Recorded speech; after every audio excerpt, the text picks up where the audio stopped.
Hi, my name is Randan Harris. This is my '08 BMW 335xi.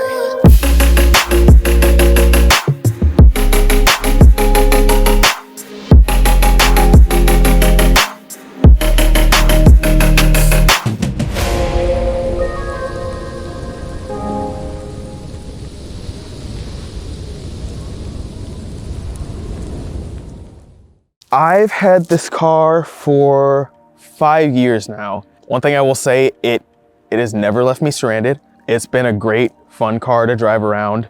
I've done a lot of maintenance, I've done a lot of upgrading, and for the most part, it's been a pretty solid car. So a buddy of mine actually bought a '08 E90 335i rear-wheel drive manual. I drove that car, fell in love with it. I actually went to go look at some and I ended up with the complete opposite, a automatic all-wheel drive E92. But you know, it's been a good car, so I like it. Only major repair I've had to do so far is I replaced my turbos. I did that myself. Now it just needs injectors. Anybody with N54 powered cars, N63, S63, they all share the same injectors.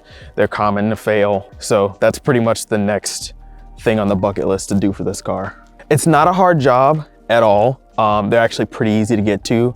They're just very expensive. A whole set of injectors for this car, I believe now run about $3,000, brand new. A winter beater is anything that can get you through the snow, okay? Like if you don't live in a place where there's snow, obviously that doesn't really apply, but if you don't have too many issues driving your car when there's, 4 or 5 inches of snow outside, I'd call that a winter beater. Fun fact about this car, the entire front driveline has been deleted.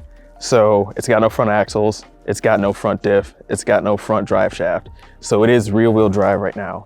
That being said, I come from driving an E36 M3 in the snow.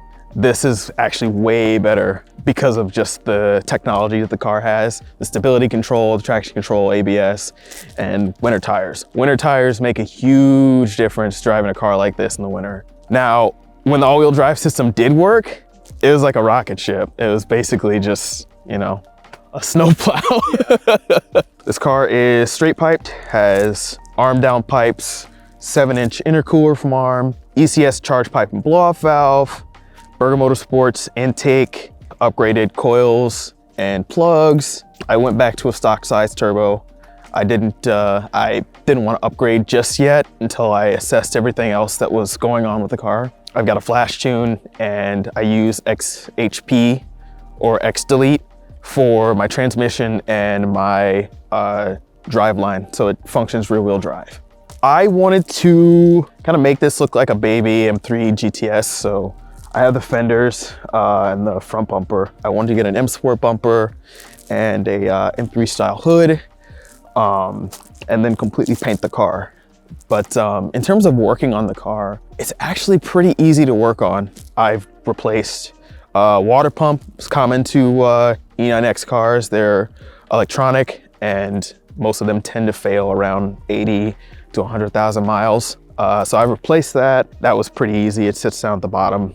My turbos are actually not that bad. Dropped the subframe.